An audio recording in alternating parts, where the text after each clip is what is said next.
আল্লাহ বলে, বান্দা দুনিয়ার মধ্যেই ডুবে গেলা, আখিরাতকে ভুলে গেলা, মনে রাখো একদিন কিন্তু কবরস্থানেই পৌঁছে যাইবা, মনে থাকুক বা না থাকুক। আখিরাতকে যদি মনেও রাখো, 5 ওয়াক্ত নামাজও যদি প্রতিদিন পড়ো, তাইলেও একদিন মরে যাইবা। আর প্রতিদিন নাফরমানি করলেও মরেই যাইবা।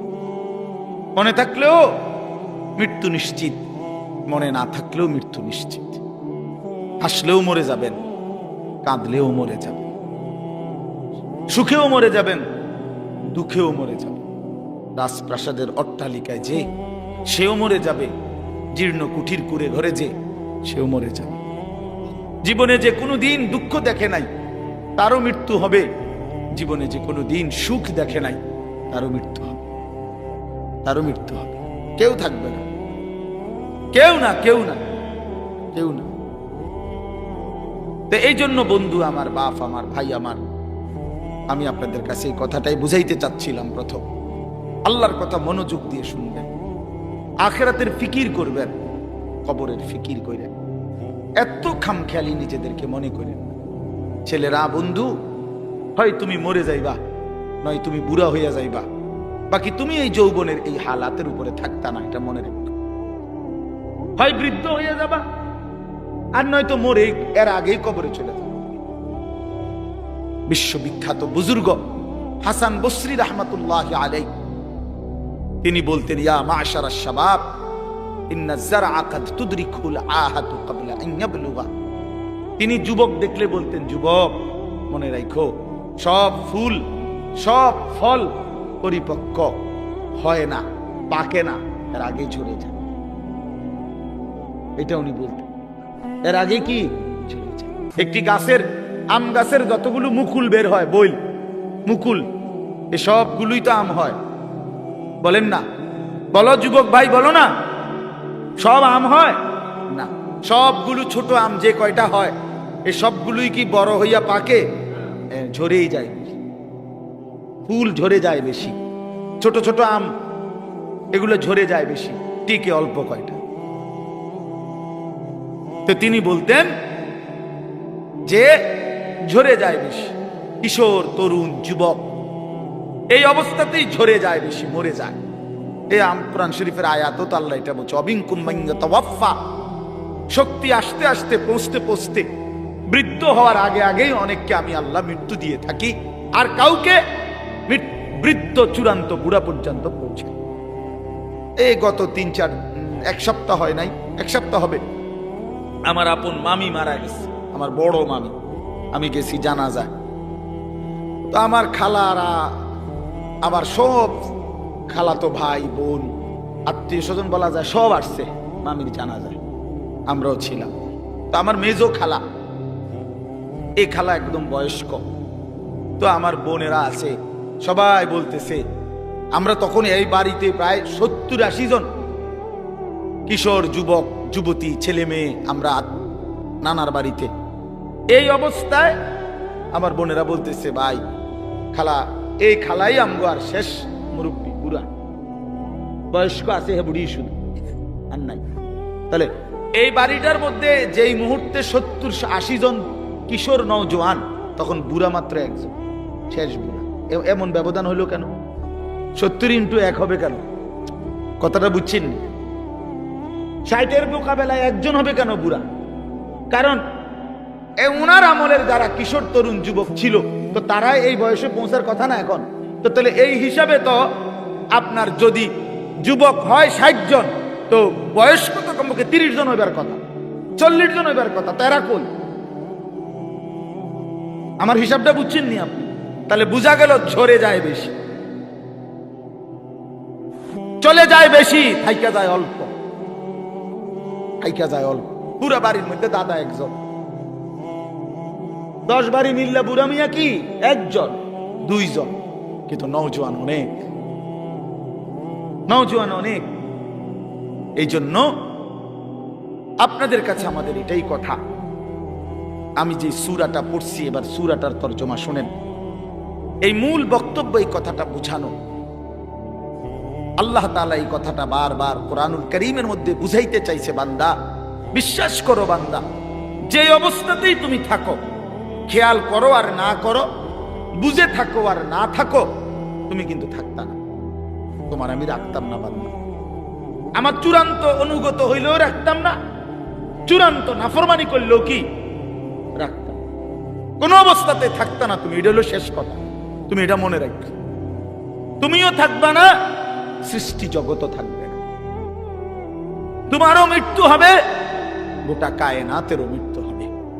এই কথাইটা কোরআন কারীমের মধ্যে আল্লাহ তাআলা খুব বুঝাইছেন যে বান্দা কেন দুনিয়া নিয়া ইসসাকালতুম ইলাল আরদ, আহা বান্দা জমিনটা নিয়ে এমন কামড়াইয়া পড়লা কেন? ইসসাকালতুম অর্থ এই যে মানে কামড়াইয়া ধরা। আমি যাইতাম না, বাচ্চা যেরকম অনেক সময় ধরে না, আমি যাইতাম না, এতে এমন ভাবে ধরছে যে এতে আর সরানে যায় না। ছাগল যেভাবে খুঁট দেয়, ছাগলের খুঁট দেওয়া বুঝিন, ছাগল যে এরকম পাও দিয়া খুঁট দিলে বাপরে বাপ, আরেক ছাগল দিয়েও এতে সরা যেত না। বহুত আমার জীবনে একবার ছোট বোন, ওই চান্দলা, ব্রনফারা চান্দলা একটা জায়গা আছে, এই চান্দলা আমার বোন বিয়ে দিছি, ছোট বোন। তো কোরবানির ঈদের সময় মায় 2 দিন আগে আমারে কইছে যে টাকা দিছে, চান্দলার পাশে একটা জায়গা আছে 60 বাজার, ওইখান থেকে খাসি কিনা দিতাম, মানে বোনের শ্বশুর বাড়ি কিনা দিতাম আর ঈদ কোরবানি উপলক্ষে। তা আমি বোনের শ্বশুর বাড়ি গিয়ে তালুইরে নিয়া বলছি চলেন একটা খাসি কিন। তাহলে তো চালুই বয়স্ক মানুষ, খাসিটা কিনার পরে আমি হাবটারে কইলাম তালুই অল্প দূর রাস্তা, 60 থেকে আর চান্দলা যাইতে নাই তো 10-15 মিনিট 20 মিনিট লাগবে, আরো আগের কথা। ওই সময় আমি কামেলে পড়ি, 2003 সাল বা 4 সাল এরকম হবে। তো আমি হাঁটাইয়া এই নিয়ে যেতে পারবো ছাগল, এটা আপনি রিস্কে দিয়ে যান, আপনি বয়স্ক মানুষ।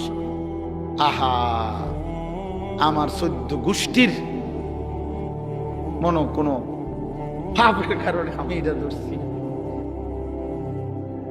আমি শেষ পর্যন্ত অজরে মানে কাইন্দাই দিছি। আমি তো জানি না আগে কোনো সময় ধরছিও না, জানিও না, এটা যে এরকম খোঁট দেয় এই কথাটা আমি জানতাম না। কি পরিমাণ কষ্ট করে বিশ্বাস করেন এটা আনছি, এই কদ্দুর জায়গা বাড়িতে আইনা আমার বোনে ধর, মাই কইছে তোর খাসি রে ধর, তোর খাসি। এটা যে তার হাতে দিছি, বোনের কইছি ধর, এটা ধর যা, এ কইয়া যে আইসা লাইছি, ভাতও খাইছি না, জিদ দে। তাইলে কি বোঝা গেল? এইভাবে খুঁট দিয়া ছাগলের খুঁটির মতো আল্লাহ বলছি সাকালতুম ইলাল আরদ, হায় বান্দা এভাবে বুঝি জমিন আঁকড়ায় ধরো, এভাবে জমিন আঁকড়ায় ধরলাম। আর রাদিতুম বিল হায়াতিদ দুনিয়া মিনাল আখিরাহ। এবার আল্লাহ বলে বান্দা তাহলে কি তুমি আখিরাতের বিপরীতে দুনিয়ার এই জীবন পেয়ে খুশি হয়ে গেল? যথেষ্ট তো খুশি? এক সেট সোফা সারবে তো, খালাস। 6টা টেবিল, 6টা চেয়ার, একটা ডাইনিং টেবিল, খুশি তো? যথেষ্ট। 2টা ওয়াল শোকেস, 4টা খাট, 4টা তোষক, প্রতি খাটে 2টা করে বালিশ, 8টা বালিশ, চায়ের কাপ 1 ডজন, পাতের প্লেট 1 ডজন, নুনের বাড়ি 4টা, আর 4 বাথরুমে বদনা 4টা। আর কি কয় টাকার মাল? নাই তো 50 লাখ টাকার মাল করে, এত হবে না। আচ্ছা ধরেন, ধরলাম ভাই, ধরছে জন আর কোন আপত্তি নেই, ধরলাম, ধরেন 50 লাখ টাকার মাল। তো 50 লক্ষ টাকার মালের জন্য আই মুসলমান 60 বছরের হায়াত শেষ, 50 বছর শেষ। এত মিথ্যা, এত চুরি, এত 2 নম্বরি, এত সুদ, এত ঘুষ, এত কিস্তি, এতবার ওজনে কম দিলেন, এতগুলো মিছা কথা কইলেন, এত বাটপারি করলেন, এই কদ্দুর ফার্নিচার আর আসবাব এটুকু দুনিয়ার জন্য। বড় অল্প দামে নিজের বেচা দিলেন, বড় অল্প টাকায় শেষ করে দিলেন হায়াত বন্ধু, বড় অল্প দামে নিজের জীবন শেষ করে দিলেন, খুব কম দামে। এক সুস্থ সবল মুসলমান এত কম দামে নিজের বেচার কথা না। এইটুকু সামান্য দুনিয়ার জন্য এক ওয়াক্ত নামাজ পড়ার টাইম নেই। একটা অটো চালায়, বেচারার নামাজের সময়। একটা সিএনজি চালায়, বেচারার নামাজের টাইম নেই। কদ্দুর সাধু আন্দারি করে, এবার নামাজের টাইম নেই।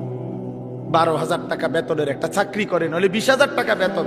হায় হায় মুসলমান, 20,000 টাকা, তাও এক মাসে, প্রতিদিন না, এক মাসে 20,000 টাকা বেতন।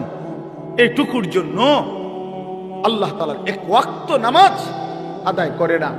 হায় মুসলমান, এত বড় পাষাণ কেমনে হইলেন? কেমনে হইলেন বলেন? আল্লাহ নবী সাল্লাল্লাহু আলাইহি ওয়াসাল্লাম বলছেন, লা সাজদাতুন ওয়াহিদাতুন খায়রুম মিনাদ দুনিয়া ওয়া মা ফিহা। এবার শুনেন, নবী বলেন, একটি সেজদা উম্মত দুনিয়া এবং দুনিয়ার মধ্যে যা কিছু আছে তার চাইতে কোটি গুণে বেশি উত্তম।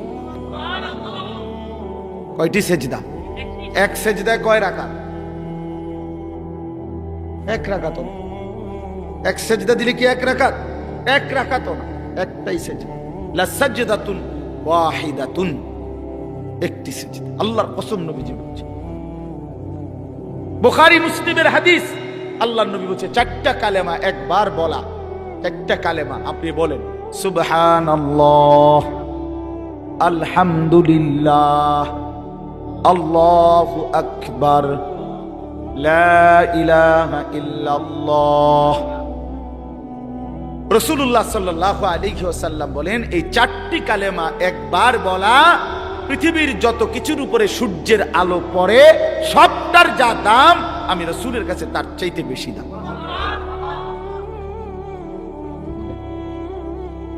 কি ধরলেন? কি হারাইলেন? কি হারাইলেন? এক ওয়াক্ত নামাজের মূল্য কত? ফজরের 2 রাকাত সেজদার মূল্য কত? রাসূলুল্লাহ সাল্লাল্লাহু আলাইহি ওয়াসাল্লাম বলছে, রাকাআতুল ফজর খায়রুম মিনাদ দুনিয়া ওয়া মা ফিহা। ফজরের 2 রাকাত সুন্নত, হ্যাঁ হাদিস, দুনিয়া এবং দুনিয়ার মধ্যে যা কিছু আছে তার চাইতে কোটি গুণে বেশি উত্তম। তো ফজরের ফরজ 2 রাকাত, এটা তো আরো আছে, এটা তো রই কতটা বেশি। কুল মা ইনদাল্লাহি খায়রুম মিনাল লাহবি ওয়া মিনাত তিজারা। কোরআন শরীফ আছে। একবার জীবনে সাহাবীরা প্রথম দিকে নবীজি সাল্লাল্লাহু আলাইহি সাল্লাম জুমার খুতবা দিচ্ছিলেন। জুমার নামাজের খুতবা ইসলামের প্রথমে শুরুতে জুমার নামাজের পরে হইতো, এটাই তাফসীর। মানে ঈদের খুতবা কখন হয়? নামাজের পরে। এই ঈদের খুতবা এখন যেভাবে হয়, প্রথম জুমার খুতবা এভাবে হইতো। মানে নবীজি ফরজ 2 রাকাতের সালাম ফিরাইয়া এরপরে মিম্বরে দাঁড়াইয়া কি পড়তেন? খুতবা দিতেন। এটাই ছিল তখন নিয়ম। এরকম একদিন খুতবা দিতেছে, সাহাবায়ে কেরামের কিছু সাহাবী মদিনার বাজারে ফু দিছে। কেউ ব্যবসায়ী পাইকারি মাল আনে, মাসে 15 দিনে তখন নিয়ম ছিল একদিন পাইকারি মাল আসতো। তো যে বেটা পাইকার, এ বেটা বাসি ফু দিত। ফু দিলে খুচরা দোকানদাররা বুঝতো পাইকার আসছে, সবাই দৌড়াইয়া হুড়াহুড়ি করে যার যার মাল নিত। এই বেটা তো আর আসবে না আবার। তো এই সাহাবীরা যারা মদিনার বাজারে ব্যবসা করত, ওনারা এই বাঁশির ফু এটা শুনছে। ওই খুতবার মুহূর্তে নবীজি খুতবা দিতে দাঁড়াইছে, জুমার নামাজের পরে, নামাজ ফরজ শেষ করছে। এই সবাই যারা মদিনার বাজারে ব্যবসায়ী, ওনারা সব উঠে চলে গেছে ওইখানে মাল আনার জন্য। কারণ বুঝছে যে যদি পরে যায় তত পাইতো না। এই এতটুকু শুধু নামাজ না, খুতবা, খুতবার সময় আল্লাহর কসম, কোরআন শরীফের একটি পূর্ণাঙ্গ সূরা আল্লাহ তাআলা এই ব্যাপারে নাজিল করছে। সূরা জুমআ, এই জুমআ সূরার নামই জুমআ। আল্লাহ নাজিল করে বলছেন, ওয়া ইদা রাআউ তিজারাতান আও লাহওয়ান ফাদ্দু ইলাইহা ওয়া তারাকুকা কাইমা। নবী কামটা করলো কি এরা? এদের ব্যবসা এবং তামাশা, এই দুনিয়ার তামসার জন্য আল্লাহ দুনিয়ার পুরো উপার্জনটারও বলছে তামসা। বেটা আল্লাহ বলছে এই ব্যবসা এবং তামাশার দুনিয়ার জন্য এরা ছুটে চলে গেল। ও তারাকুকা কাইমা, আপনাকে এখানে দাঁড়ানো অবস্থায় খুতবায় রেখে চলে গেল। হায় হায়, করলা কি তোমরা? আল্লাহ নিজে তখন বলে, কুল মা ইনদাল্লাহি খায়রুম মিনাল লাহবি ওয়া মিনাত তিজারা। হায় আমার নবীর সাহাবীরা, শুনো, এই নামাজ, এই খুতবার বিনিময়ে আল্লাহর কাছ থেকে যা পাইতা তা তোমাদের এই ব্যবসা এবং রং তামাশার এই দুনিয়ার চাইতে কোটি কোটি কোটি কোটি গুণে উত্তম ছিল। এর চাইতে সুন্দর আয়াত কি হইতে পারে? এর চাইতে পরিষ্কার কথা মালিকের আর কি হইতে পারে? ভাইয়া বলেন, ইনসাফ করে বলেন। আর কেমনে আল্লাহ বুঝাইতো? আর কেমনে বুঝাইতো? আপনার অসংখ্য মুসলমান, আমি আজকেও আমার জুমার নামাজ ওই শাসনগাছা, আমি এক মসজিদে এই মাস থেকে 2 জুমা পড়াই নামাজ। তো এইখানে বলছি যে আপনারা যারা শুধু শুক্রবারে জুমার নামাজ পড়তে আসেন, কেন আসেন? বাকি সপ্তাহ কেন আসেন না? বাকি 5 ওয়াক্ত নামাজ কেন পড়েন না ভাই? সপ্তাহের বাকি দিনগুলো কেন নামাজ পড়েন না? শুধু শুক্রবারে 2 রাকাত নামাজ পড়তে কেন আসেন? এ কথা বুঝানোর জন্য যে আপনি মুসলমান, এটা বুঝানোর লাগে নাকি? আমি তো পরিষ্কার বলি না ফরমান, তোমরা যারা 5 ওয়াক্ত নামাজ পড়ো না, পুরো সপ্তাহ নামাজ পড়ো না, তুমি শুক্রবার আয়োনের কোনো দরকার নাই, তুমি শুক্রবারে আইসা বুঝানোর দরকার নাই তুমি মুসলমান। তুমি মুসলমান, আমরা এটা জানি। তোমার না ভোটার আইডি কার্ড আছে? তোমার এনআইডি আছে তো? তোমার জন্ম নিবন্ধন সনদ আছে? আমরা জানি তুমি মুসলমান। তুমি মুসলমান, আমরা জানি বেটা। মিথ্যাইও তুমি। কি দরকার ছিল? কি দরকার ছিল নিজেকে মুসলমান বুঝাইবার জন্য? না না, মুসলমান আমরা জানি, আপনি মুসলমান, আমরা মানি। আমাদের মুসলমানের কবরস্থানেই দাফন করা হবে, নাই তো বলেন কেন? যদি বলেন না হুজুর আমি এই জন্য আসি নাই, আল্লাহর জন্য আসছি, তো আল্লাহর জন্য আসলে আসরের নামাজে আসলেন না কেন? প্রতিবাদ করেন। একজন প্রতিবাদ করেন না যে না হুজুর আপনি ভুল বলছেন, আমি আল্লাহর সন্তুষ্টির জন্য আসছি। তো আল্লাহর সন্তুষ্টির জন্য আসলে ফজর কই, জোহর কই, আসর কই, মাগরিব কই, এশা কই, শনিবার, রবিবার, সোমবার, মঙ্গলবার, বুধবার, বৃহস্পতিবার, সে এই সপ্তাহের এই দিনগুলো মালিককে মনে করেন না কেন? বলেন ভাই, ইনসাফ কি বলে? বলেন একজন বেনামাজি, বলেন বলেন খোদার 365 দিন কোন দিন যারা ফজরের নামাজ পড়েন না, এত বড় বেহায়া কেমনে হইলেন? কেমনে হইলেন? এই যুবক ভাই, তোমরা যারা কখনোই ফজরের নামাজ বছরের কোনোদিন পড়ো না, তুমি এত বড় নির্লজ্জ মুসলমানের ঘরে এত বড় বেয়াদব কেমনে হইলা? বলো, এখন প্রতিবাদ করবেন। মুসলমানের ঘরে এত বড় বেয়াদব কেমনে হইলা? এত বড় গাদ্দার মুসলমানের ঘরে হইলা কেমনে? তোমার আল্লাহ নাই, তোমার রসুল নাই, তোমারে কেউ বানায় নাই, তোমারে কোথাও যেতে হবে না, তুমি মোটটা না, তোমার কোনো হিসাব নাই, তোমার কোনো আমল নামা নাই। কি মনে করছো তুমি? এই মোবাইল, হ্যাঁ, এই বেড়ি, নর্তুকি, নারী, ছবি, উলঙ্গ দৃশ্য, আর এই ভাত তরকারি, পেশাব পায়খানা, আর ঘুম, খালাস, এরই নাম জীবন? এ তো জানোয়ারের জীবন। এ তো কুকুর, বিড়াল, হাইওয়ান, জানোয়ার, গরু, ছাগল, ওরাও তো খায়, ঘুমায়, পেশাব পায়খানা করে, ওদেরও তো যৌন চাহিদা পূরণ হয়। প্রিয় বন্ধু, গরু ছাগলের তো, কুকুর বিড়ালের তো বাচ্চা হয়। তো বাচ্চা যেহেতু হয়, এটাই তো প্রমাণ করে এদের যৌন চাহিদা পূরণ হয়, নয়তো এ কেমনে বাচ্চা হয়? জানোয়ারের বাচ্চা হয় কেমনে তাহলে? ইনসাফ করেন, বিবেককে বলেন। আপনার স্ত্রী বেপর্দা, তা আপনার আত্মসম্মান কই রইল? আপনার মেয়েটা বেপর্দা, হ্যাঁ, আপনি বুঝেন না এটা? 8-7 কাপড় পরে আপনার মেয়ে কোথায় যায়? 14 বছরের, 16 বছরের, এই 18 বছরের এই উপযুক্ত কন্যা 8-7 কাপড় পরে কোথায় বের হয়, কাকে দেখাইতে যায়? আপনি বুঝেন না? বিসিরা খান, আপনি হুদা বন খান, আপনি ভাত খান না? এতটুকু হায়া যে বাপের নাই, তুমিও তো বেহায়া, তোমার মেয়েও তো বেহায়া। যে স্ত্রী বেহায়া, স্বামীও বেহায়া, স্ত্রীও বেহায়া, দুইজনেই তো বেহায়া বেটা তোমরা।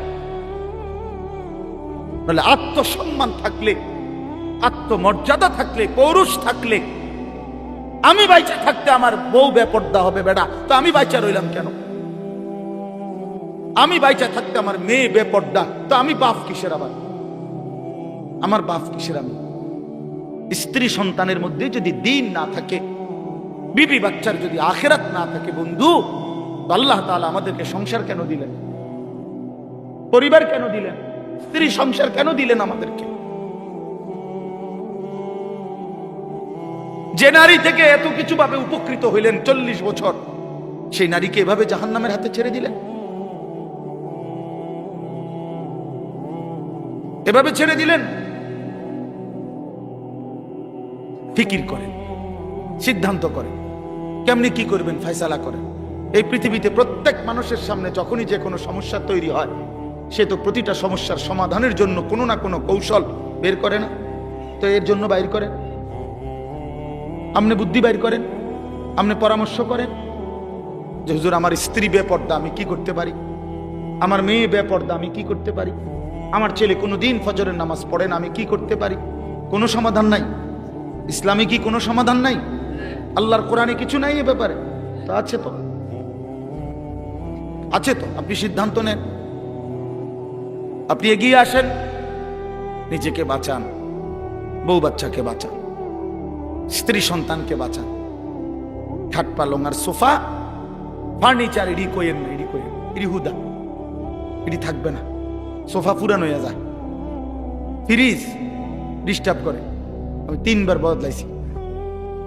ওয়াশিং মেশিন কিনছি, এইটা একবার দামি কোম্পানির, এটার ডিস্টার্বের যন্ত্র নাই, কুচিটা হালাই দাও, লাত্তি দিয়ে হালাই দাও, ফালতু জিনিস একটা। তাইলে কি বুঝা গেল? দুনিয়া কোনটাই জমাইয়া আপনি স্থায়ী হবে না, এটা ডিস্টার্ব করবে, ঠিক কিনা বলেন না কেন? তো শুধু শুধু শুধু শুধু বললেন কেন, করলেন কেন? বাথরুমের প্লাস্টিকের দরজা এডি শুধু ভেঙে যায়, বলেন ঠিক নাই? যে প্লাস্টিকের দরজা যত জায়গায় দেখবেন, সিটকারি ভাঙ্গা, নইলে এন্দিয়া গুদুর ভাঙ্গা, এন্দিয়া সিটকারি লাগে না, সদর বদর। তো দুনিয়া তো একটা ফালতু জিনিস। 4 কোটি টাকার বড় লোকের বাড়িতে আমি গেছি, ডুপ্লেক্স বাড়ি, বাথরুমের দরজার সিটকারি নাই। সিটকারি আছে মানে ওই বল্টুটা নাই, শুধু এই জিটার মধ্যে সিটকারিটা লাগায়, এই কদ্দুর জায়গাটা নাই। আমি বসুন কেমনে? এই বাথরুমে আমি বসলে কেউ যদি দরজাটা ঠেলা দেয়, বলেন? শেষে বালতির মধ্যে পানি দিয়া, বালতিটারে দিয়ে দরজা ঠেলা দিছি, তারপরে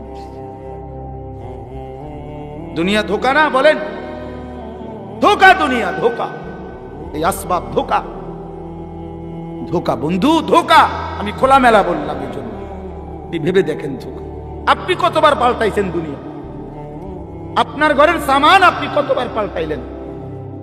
আপনার বিবির ওই পাউডার শুনু, তারে বলেন এই বেপর্দা নারী, এই পাউডার ফেয়ার এন্ড লাভলি লাগাইয়া 1 ঘন্টা সাইজা গেলা, আবার যে তুমি আইসা এগুলা ধুইয়া লাইতেছ, নিজেই হালাই দিতেছ নিজের পাউডার, নিজের পাউডার ফেয়ার এন্ড লাভলি এগুলো নিজেই ধুইয়া সব মুছে ফেলে দিলা, তো তুমি কি বোঝো না একবারও এগুলো ধোকা? আসল হইলে তো তুমি রাইখা দিতা। হায় দুনিয়া, হায় দুনিয়া আমাদেরকে ধোকা দিল। দুনিয়া আমাদেরকে বারবার ধোকা দিছে বন্ধু, দুনিয়া ধোকা দিছে। আমার বাপও থাকতে চাইছে, বাপ নাই। দুনিয়া আমার দাদাও থাকতে চাইছে, আমার দাদা নাই। দুনিয়া আমার কতজন থাকতে চাইছে, আমার চোখে দেখা সেই মানুষগুলো কেউ নাই। আমার জলজ্জন্ত জ্যাঠারে আমি দেখছি, তোমার 1 সপ্তাহের মাথায় জ্যাঠা মারা গেছে। আমি দেখে আসার পরে 1 সপ্তাহ পরে আবার নিজে গিয়ে এই জ্যাঠার জানাজা পড়ছি। কবরের দিকে তাকাইয়া মনে পড়ছে, কবর যেন আমারে বলতেছে, আনিস তোর জ্যাঠারে বানাইবার জন্য আমি আমার কাছ থেকে একটু মাটি দিছিলাম, আজ আমার মাটি আমি আমার কাছেই ফেরত নিলাম। ওয়াফিহা নুঈদুকুম,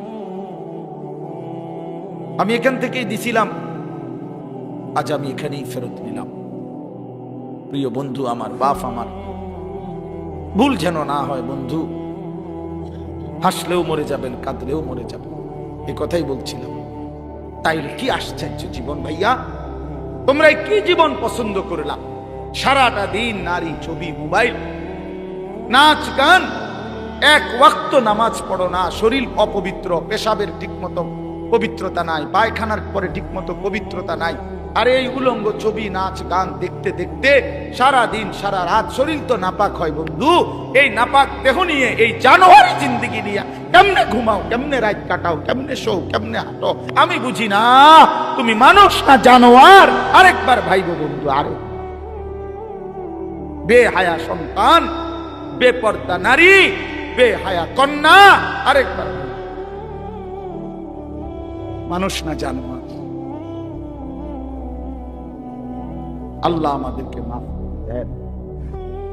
তো আল্লাহ তাআলা বলেন, বান্দা নবী রাসূলুল্লাহ সাল্লাল্লাহু আলাইহি সাল্লামকে বলছে, বন্ধু আপনি কি জানেন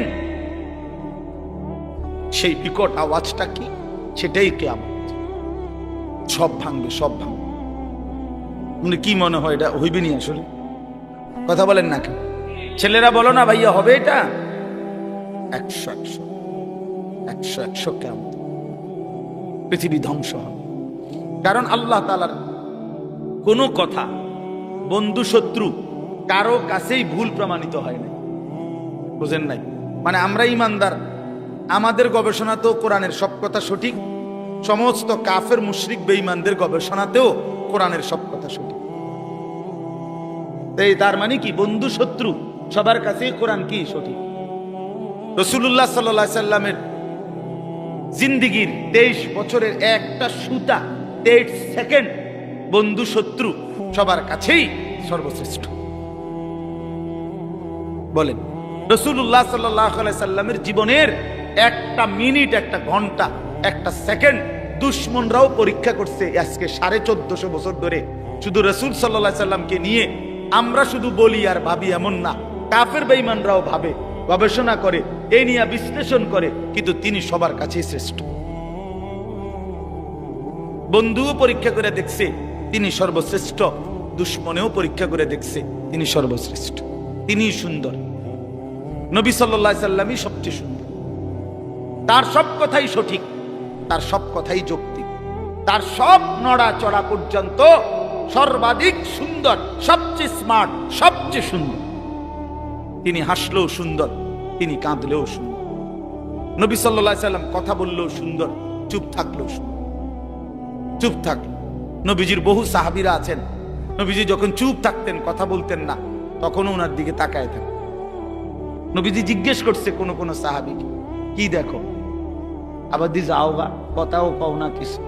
এক কালো হাবশী সাহাবী একদিন বলছিল, ইয়া রাসূলুল্লাহ, আমি তো কালো মানুষ, যখনই মনটার মধ্যে কোনো কষ্ট লাগে, ব্যথা লাগে, দুঃখ লাগে, দুনিয়ার তেমন কিচ্ছু আমার নাই, তো মনটায় কষ্ট লাগলে, অস্থিরতা লাগলে দৌড়াই আপনার কাছে আসি, আপনার ওই পবিত্র চেহারার দিকে তাকাই, সব ভুলে যায়, দুঃখ বেদনা সব ভুলে যায়। তো এখন কেন আসছো? বলছি, ইয়া রাসূলুল্লাহ, আজকে একটা কথা বলতে মন চাচ্ছে। এই সাহাবী, তাফসীরে আছে সূরা নিসা, এই কালো সাহাবী বলছি, ইয়া রাসূলুল্লাহ, আজকে একটা কথা বলতে চাই। বলছে, বলো। বলছে, এখন তো আমি যত সাধারণই হই না কেন, এই দুনিয়ায় তো আপনারে দেখে দেখে আমার কলজা ঠান্ডা করি, দিল ঠান্ডা করি। হাসরের ময়দানে তো আপনি চলে যাবেন অনেক ঊর্ধ্বের জান্নাতে, আর আমারে যদি আল্লাহ জান্নাত দেয়ও, দিব সাধারণ যে কোনো একটা জান্নাতে দিতে পারে, আপনার লগে তো আর দিত না, আপনি তো অনেক ঊর্ধ্বের, আপনি চলে যাবেন। এখন আমার জানার বিষয় হলো, আমি যদি জান্নাতে গিয়া আপনারে না দেখি, খোদার কসম নবী, ওই জান্নাতে থাইকেও তো আমি আরাম পাইতাম না।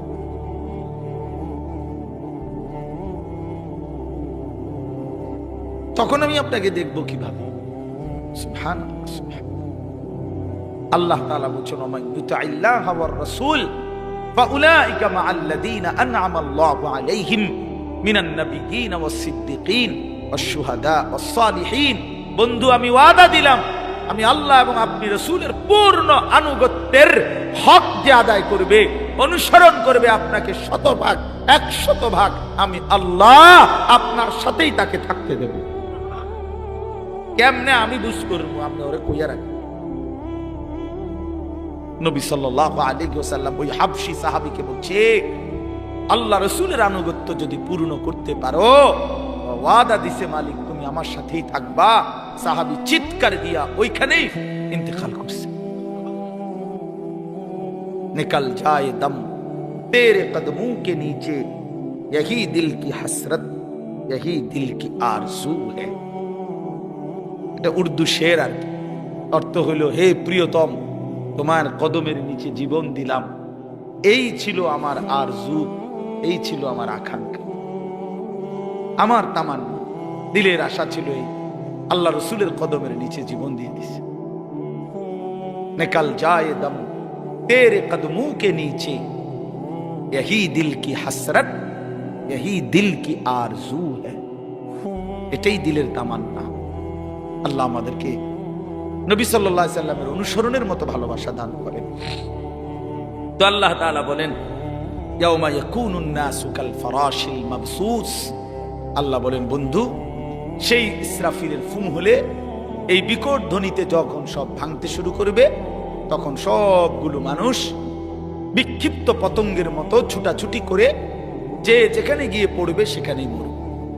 বিক্ষিপ্ত পতঙ্গ বলতে তাফসীরের মধ্যে আছে, আগুনের মধ্যে, লাইটের মধ্যে, আপনারাও বুঝবেন, সাদা পোকা, উলু আমরা যেগুলারে বলি, এগুলা যখন ওড়ে তখন চারদিক থেকে এগুলা দৌড়ায়, যেন থেকে পারে, যে যেমনে পারে উইরা আসে, আর আলোতে বা আগুনে পড়ে, মরে, ঠিক না, নিচে পড়ে। আল্লাহ তাআলা বলেন, ইসরাফিল যখন ফু দিবে, পৃথিবী যখন সব কিছু ভাঙতে শুরু করবে, মানুষগুলো এরকম বিক্ষিপ্ত পতঙ্গের মতো যে যেদিকে পারে ছুটাছুটি শুরু করবে, আর ছুটতে ছুটতে, দৌড়তে দৌড়তে যে যেখানে গিয়ে পড়বে, দম পড়ে যাবে, মনে করুন পড়ে যাবে, ওইখানেই মরবে, ওইখানেই নিচে কবরে চলে যাবে। কেউ কাউরে দাফন করতে পারবে না। কারে দাফন করবে? কে দাফন? আপনি স্বাস্থ্য ভাই হেঁটে তো দৌড়া, বোঝেন না আপনার কথা? আপনি স্বাস্থ্য ভাই নি আপনার দাফন করবে, ওই তো আরো আগে দৌড় দিচ্ছে, ওই গিয়ে সান গিয়া চক বাজার ফারুয়ে কান্দির সবে তো দৌড়াইতেছে, বুঝেন নাই? কাজে কেউ কাউকে কি করবে না, দাফন করবে না, বরং মানুষ ছুটতে ছুটতে যেখানে পড়বে ওইখানে নিচে চলে। অতাকুনুল জিবালু কাল ইহনিল মানফুশ। তুলা যে ধুনায়, আপনারা দেখছেন, ওই যে লেপ তোষক বানাইবার আগে তুলারে কি করতে হয়? ধুনতে হয়। মেশিন দিয়েও হয়, আবার লাঠি দিয়ে বাইরে বাইরেও তুলারে আলাদা আলাদা করে।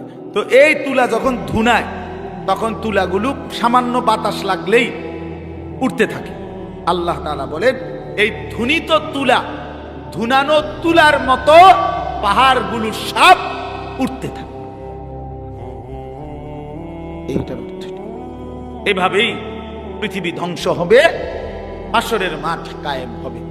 فأما من ثقلت موازينه فهو في عيشة راضية।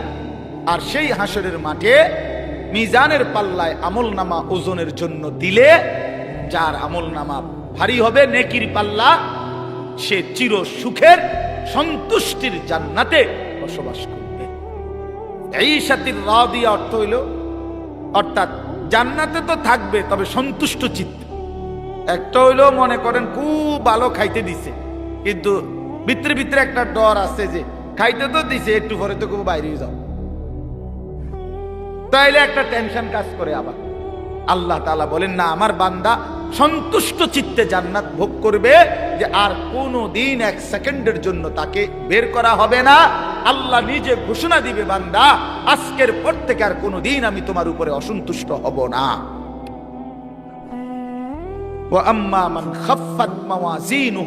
এই শেষ কথা শুনেন, আর যার আমল নামায় নেকির পাল্লা হালকা হবে, গুনাহ ভারী হবে, উম্মুহু হাবিয়া, তার ঠিকানা হাবিয়া নামক জাহান্নাম। হাবিয়া জাহান্নাম যে 7টি, এই 7টি জাহান্নামের একটির নাম হলো হাবিয়া। কি নাম? ওয়ামা আদরাকা মা হিয়া, আল্লাহ তাআলা নিজে বলেন। আহা, নবীজিকে বলতেছেন, বন্ধু জানেন ওই হাবিয়া জাহান্নামটা কেমন ভয়ানক, এটা কেমন? তা আল্লাহ নিজে বলতেছেন, নারুন হামিয়া, সেটা অত্যন্ত প্রচন্ড জ্বলন্ত ধাউ ধাউ করে জ্বলা আগুন, হাবিয়া, সেখানে ছেড়ে মারা হবে, নাফরমানকে সেখানে ফেলা হবে। এখানে দুইটা কথা শুনে, এক নাম্বার হলো এই আয়াতের তাফসিরে এই নারুন হামিয়া, হাবিয়া জাহান্নামটা প্রচন্ড উত্তাপওয়ালা আগুন, এই কথাটার ব্যাখ্যা দিতে গিয়ে প্রিয় নবী সাল্লাল্লাহু আলাইহি সাল্লাম বলছেন, তাফসিরে কুরতুবিতে আছে, নবীজি বলছেন, নারুকুম হাদিহি জুজউম মিন 70 জুজআম মিন নারি জাহান্নাম। কথাটা শেষ খেয়াল করেন। নবীজি এরকম সাহাবীদেরকে বলতেছে, শোনো, তোমাদের যেই দুনিয়ার আগুন, এই দুনিয়ার আগুন জাহান্নামের আগুনের 70 ভাগের 1 ভাগ। তার মানে তোমাদের এই দুনিয়ার আগুনের চাইতে আরো 69 গুণ বেশি উত্তাপ তাপ জাহান্নামের আগুন। এরপরে শুনেন, এরপরে জরুরি কথা হলো, এই বুঝার জন্য বলতেছি, তাফসিরে হাদিসের বাকি অংশে আছে, রাসূলুল্লাহ সাল্লাল্লাহু আলাইহি সাল্লামের সাহাবীরা এই কথাইটা শুনে লাভ দিয়ে উঠছে, ফাল দিয়ে ওইটাই বলতেছে, ইয়া রাসূলুল্লাহ ওয়া ইন্না যালিকা লাকাফিয়া, হে আল্লাহর নবী, হায় হায় আপনি কি কইলেন? এটা আগুনে পুরাইয়া ছাই করে ফেলার জন্য দুনিয়ার এই আগুনই তো যথেষ্ট। লাকাফিয়া অর্থ হলো এটাই তো সারে। আল্লাহর নবী সাল্লাল্লাহু আলাইহি সাল্লাম বলে, তাহলে বুঝো হায় উম্মত, এর চাইতে আরো 69 গুণ বেশি আগুনের তাপ কেমন। এই আগুন যদি তোমাদের কাছে এমন মনে হয়, আমি কুমিল্লা মেডিকেল কলেজে একবার, এই কুসাইতলি জীবনে একবার একজন আগুনে পোড়া লোককে দেখতে গেছিলাম, আমার পরিচিত। ওই বেচারার এক হোটেলের সামনে দিয়ে যাওয়ার সময় ভুলে হোটেলওয়ালারা পুরা কড়াই গরম পানি রাস্তার যে ছুঁড়ে মারছে, এই বেচারার পিছন দিয়ে পড়ছে, পুরাটা প্রাণ পিছনের অংশ পুড়ে গেছে। আমার পরিচিত, এক সময় মাদ্রাসায় পড়ছে উনি, ওনার আমি দেখতে গেছি এই মেডিকেল কলেজ। আল্লাহর কসম, আমি জীবনে কোনো মানুষের চিৎকার এর চাইতে ভয়ানক আমি আর দেখি। ওই আগুনে পোড়া মানুষটারে তখন নার্স তার এই পোড়া চামড়া এগুলো টাইনা টাইনা উঠাইতেছিল, ড্রেসিং করবে। ভাইয়া সেই যে কি পরিমাণ চিল্লাইছে,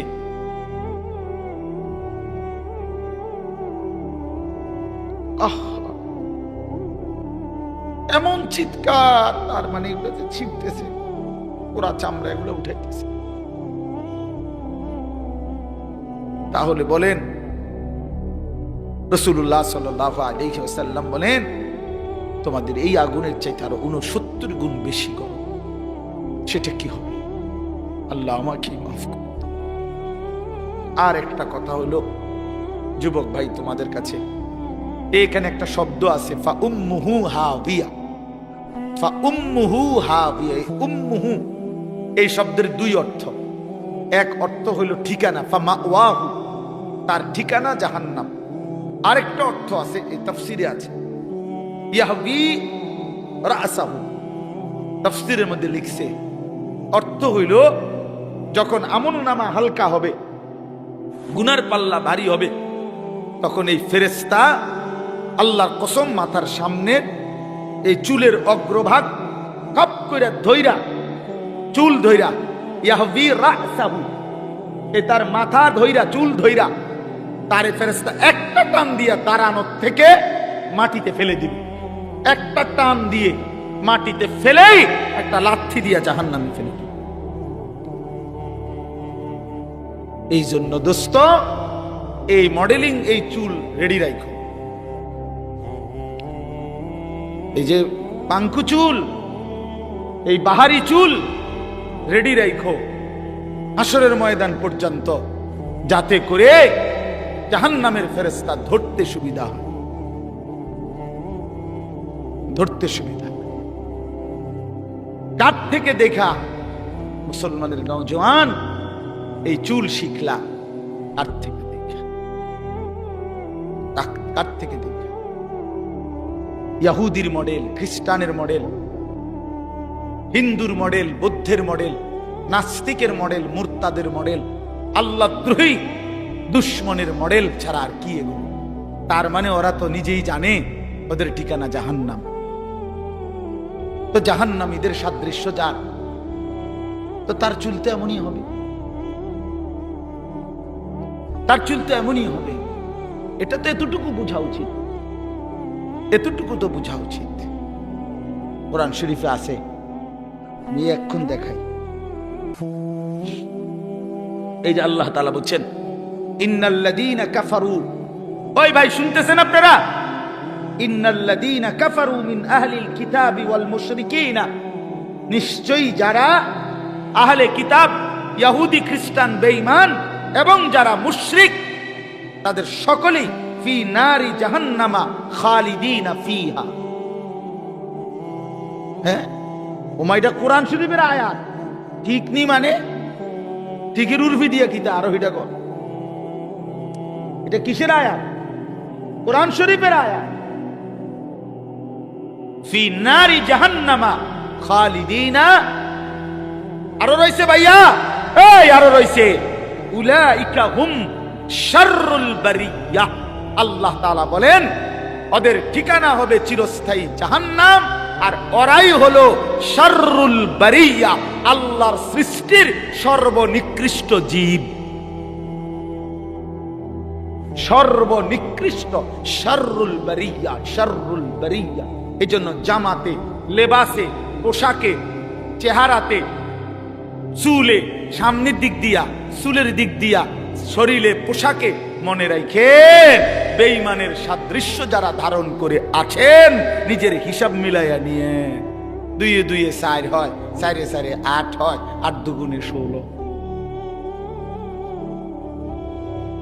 বুঝেন নাই নাকি? 2-এ 2-এ 6, এমনি মিলাইয়া, হিসাব মিলাইয়া। উলাইকা হুম শাররুল বারিয়া, ওরা সর্বনিকৃষ্ট জীব। আল্লাহ সমস্ত কাফের সর্বনিকৃষ্ট। আল্লাহ আমাদেরকে বুঝ দান করেন। আল্লাহ তাআলা আজকের এই মাহফিল কবুল করে নেন। চলেন ফিকির করি, আখিরাতকে বিশ্বাস করে, কবরকে ভয় করে, পরকালের চিন্তাকে মাথায় রেখে আমরা প্রত্যেকে ইনশাআল্লাহ জিন্দেগি সাজাবো। বলেন ইনশাআল্লাহ। যুবক ভাই নামাজ পড়ো, নামাজ পড়ো। ভাইয়া আমার নামাজ পড়ো, ভাই নামাজ পড়ো, বোন নামাজ পড়েন।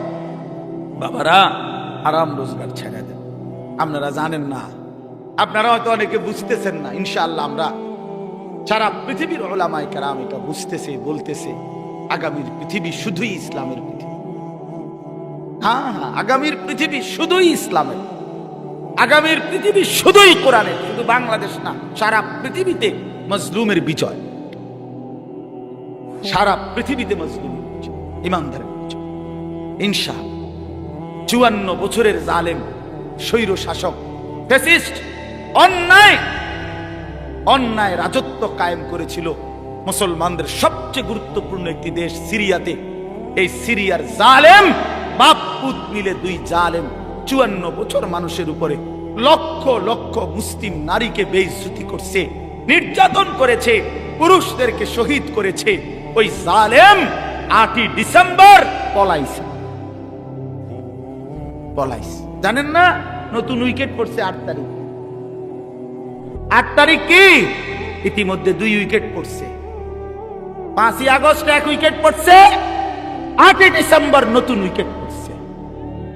এই জন্য 2024 উইকেট পড়ার বছর। 24 সাল বোলিং ভালো হয়েছে, বোলিং 24 সালে বোলিং ভালো হয়েছে, 2 উইকেট পড়ে গেছে ইনশাআল্লাহ, আলহামদুলিল্লাহ। আগামী 3 নম্বর উইকেট আশা করি ইনশাআল্লাহ নেতানিয়াহু, ইসরায়েলের ওই বেঈমান, ইসরায়েলের এই বেঈমান, এই প্রধানমন্ত্রী ইসরায়েলের নেতানিয়াহু, এই বেঈমানের উইকেটও পড়ে যাবে ইনশাআল্লাহ। দেখেন দেখেন দেখেন ইনশাআল্লাহ, দেখবা যুবক ইনশাআল্লাহ ফিলিস্তিন বিজয় হবে, কালেমার পতাকা উড়বে, ইসরায়েলের কুত্তারা হেরে যাবে ইনশাআল্লাহ। কোন কাউরে কোন বেঈমানের ধমকে ঘাবড়াইবার কিছু নাই। ওই ভারতীয়দের ধমক আমরা 2 পয়সাও গণাত ধরি না। 130 কোটি না বেটা, তুই 230 কোটির মোকাবেলায় আমাদের একজন আল্লাহ, তিনি যথেষ্ট বেটা। হাসবুনাল্লাহ হাসবুনাল্লাহ বলে, হাসবুনাল্লাহ, আল্লাহই যথেষ্ট। আলু বন্ধ করে দিবে, আলু পেঁয়াজ তার আব্বার পেঁয়াজ, আলু তার বাফের পেঁয়াজ, তার বাফের মোদির আব্বার পেঁয়াজ, মোদির বাফের আলু। তোর বাফের আলু বেটা, তোর বাফের পেঁয়াজ বেটা। তোদেরকে যিনি পেঁয়াজ আলু আটা তোদেরকে যিনি 24 ঘন্টা খাওয়ায় পড়ায়, তিনি তো আমার আল্লাহ বেটা, তোর কি বেটা? কথা বলেন না। ইন্ডিয়ার ওই বেঈমানদেরকে পালে যিনি, খাওয়ায় যিনি, তিনি কে? আমার আল্লাহ। আমার কে? আমাদের বলবেন না, বলেন আমার আল্লাহ। তোর কি বেটা? তোদের মূর্তি ছাড়া আছে কি তা বেটা? হ্যাঁ, আল্লাহ আমার আল্লাহ তোদেরকে খাওয়ায়, আমারে দমক দেয়। বেউকুফ না এগুলা, কি কয় এগুলা? মন্ডা আইটা যাইয়া কই নাই। হ্যাঁ, কয় কি বেটা?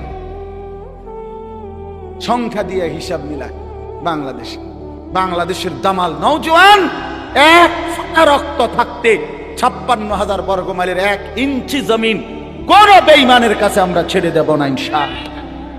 কোন আমার পুতের লাগা আমি বুঝ করে লইছি বেটা।